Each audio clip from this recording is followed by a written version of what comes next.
আজি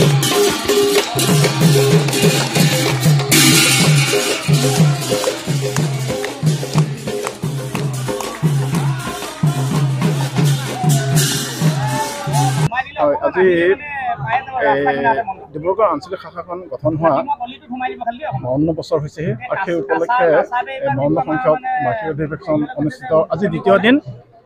কালি আমাৰ তিনিলানি সভা হৈ গৈছে আৰু আজি পুৱাৰ ভাগত ধৰ্মধ্বজা উত্তোলনৰ পিছতে ভাগৱতৰ সাংস্কৃতিক শোভাযাত্ৰা হৈ গৈছে আৰু অলপ পিছতে আমি মুকলি ধৰ্মালোচনী সভাখন আৰম্ভ কৰিম আৰু তাতে আমি অসম সাহিত্য সভাৰ পৰা লোকশিল্পী হিচাপে সন্মানপ্ৰাপ্ত মনমাউত বাপক আমি নিমন্ত্ৰণ কৰিছোঁ। তেখেত আহিব, তেখেতে নিৰ্দিষ্ট বক্তা হিচাপে ভাষণ ৰাখিব ইয়াত আৰু আমি তেখেতৰ ভাষণ আমি শুনিছোঁ। তেখেতে অতি সৰলকৈ অতি সুন্দৰকৈ অসমীয়া সংস্কৃতিৰ ওপৰত তেখেতে ভাষণ দিয়ে আৰু আমি আশা ৰাখিছোঁ তেখেতৰ ভাষণ শুনি আজি আমাৰ ইয়াত যিসকল শ্ৰোতা থাকিব তেখেতসকল নিশ্চয় উপকৃত হ'ব পাৰিব আৰু এই দিশত এই অনুষ্ঠানটো অনুষ্ঠিত কৰাত আমাক ডিব্ৰুগড় আঞ্চলিকৰ অন্তৰ্গত নিৰ্মালী খনিকৰ প্ৰাথমিক শাখাৰ সমূহ ভকত বৈষ্ণৱ বা আই সমস্ত আৰু লগতে স্থানীয় যিখিনি ভক্তিপৰায়ণ ৰাইজ তেখেতসকলে আমাক সহযোগ আগবঢ়াইছে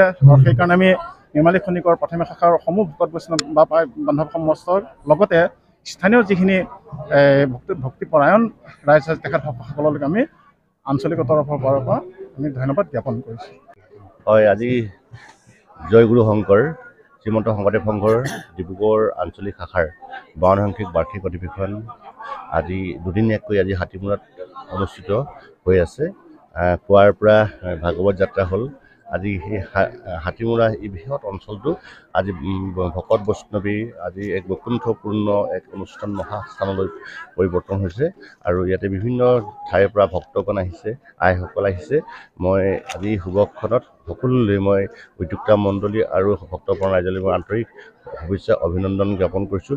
যিজন মহাপুৰুষ শ্ৰীমন্ত শংকৰদেৱ যিখিনি আমাক আদৰ্শ দেখাই গ'ল, সমাজত শান্তি সম্প্ৰীতি সমন্বয়ে থাকিবৰ কাৰণে সাংস্কৃতিক আন্দোলনৰ যোগেদি সমাজত থকা বিবিচাৰ যাতে পৰিত্ৰাণ কৰি সমাজত এক আদৰ্শ দেখাই গ'ল। সেই আদৰ্শৰে আজি শ্ৰীমন্ত শংকৰদেৱ সংঘই আজি এক আদৰ্শ দৃষ্টান্তমূলক আদৰ্শ দেখাই গৈছে।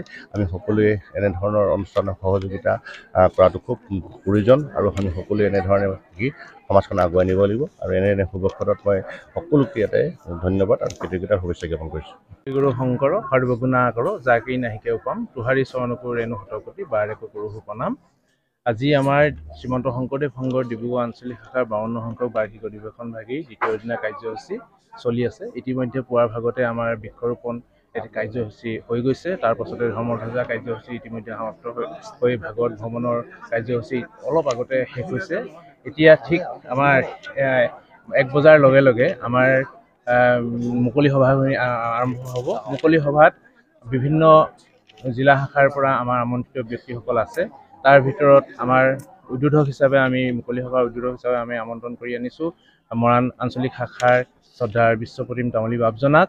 তাৰ পাছতে নিৰ্দিষ্ট বক্তাৰূপে আমাৰ সুদূৰ মাঘেৰিটা জিলা শাখাৰ পৰা আমন্ত্ৰণ কৰি অনা হৈছে মনমাউত বাপজনাক। তেখেত সাহিত্য সংস্কৃতিৰ লগত তেখেত এজন সাধক। তেখেতৰ যি সাৰুৱা বক্তব্য সেই সাৰুৱা বক্তব্যই আমাক নিশ্চয় আপ্লুত কৰিব।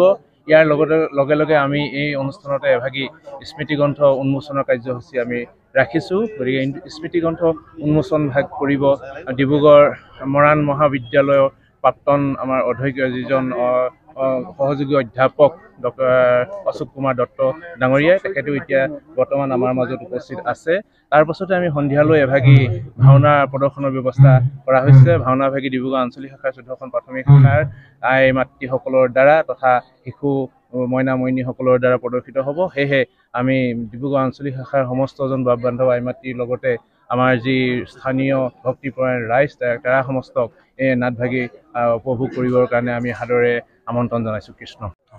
কৃষ্ণ জয় জয়তে আমি আপোনাসৱৰ নিউজ চেনেললৈ আমাৰ ধন্যবাদ জ্ঞাপন কৰিছোঁ। যিহেতু আজি উত্তৰ পূব ভাৰতৰ সৰ্ববৃহৎ ধৰ্ম অনুষ্ঠান শ্ৰীমন্ত শংকৰদেৱ মহাপুৰুষজনাৰ পবিত্ৰ নামেৰে প্ৰতিষ্ঠিত এই অনুষ্ঠানৰ ডিব্ৰুগড় আঞ্চলিক শাখাৰ আজি 52 সংখ্যক বাৰ্ষিক অধিৱেশন ভাগ অনুষ্ঠিত কৰিবলৈ লোৱা হৈছে। সেয়েহে আজি দ্বিতীয় দিনৰ কাৰ্যসূচীৰ আমি আজি আকৰ্ষণীয় এক সভা হৈছে, মুকলি সভা। ইতিমধ্যে আমি পুৱা ভাগতে পৰিৱেশ নিকাকৰণ, আমাৰ গছপুলি ৰোপণ, পবিত্ৰ ধৰ্মধ্বজা উত্তোলন, সাংস্কৃতিক আৰু ভাগৱত শোভাযাত্ৰা অনুষ্ঠান, তাৰ পিছতে বৈকুণ্ঠ পৰম মংগলময় এভাগী নামৰ আয়োজন কৰা হ'ল। ইয়াৰ পিছতে আমাৰ আকৰ্ষণীয় অনুষ্ঠান মুকলি সভাভাগ অনুষ্ঠিত কৰিবলৈ আমি আয়োজন কৰা হৈছে।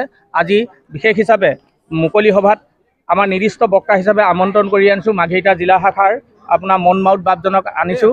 আমি আশা ৰাখিছোঁ তেখেতৰ সাৰুৱা বক্তব্যই সকলো ভক্তপ্ৰাণ ৰাইজকে আপ্লুত কৰিব আৰু সন্ধিয়ালৈ এভাগী ডিব্ৰুগড় আঞ্চলিক শাখাৰ শিশু আই মাতৃ কল্যাণ শাখা সমিতিৰ জৰিয়তে আৰু সংস্কৃতি শাখাৰ পৰিচালনাত ডিব্ৰুগড় আঞ্চলিক শাখাৰ শিশুসকলক লগত লৈ এভাগী ভাওনা পৰিৱেশন কৰিবলৈ মনস্থ কৰা হৈছে।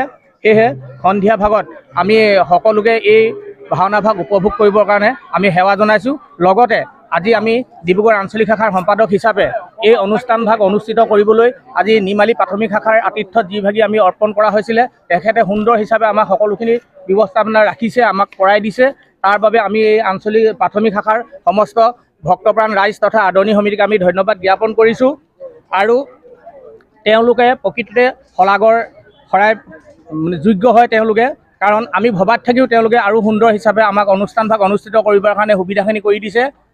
আৰু লগতে আমি এই সুযোগতে আমি সন্ধিয়া ভাওনা ভাগীৰ কাৰণেও সকলোকে আমন্ত্ৰণ জনাইছোঁ, যাতে এই ভাওনা ভাগ উপভোগ কৰি আমাক কৃতাৰ্থ কৰে যেন।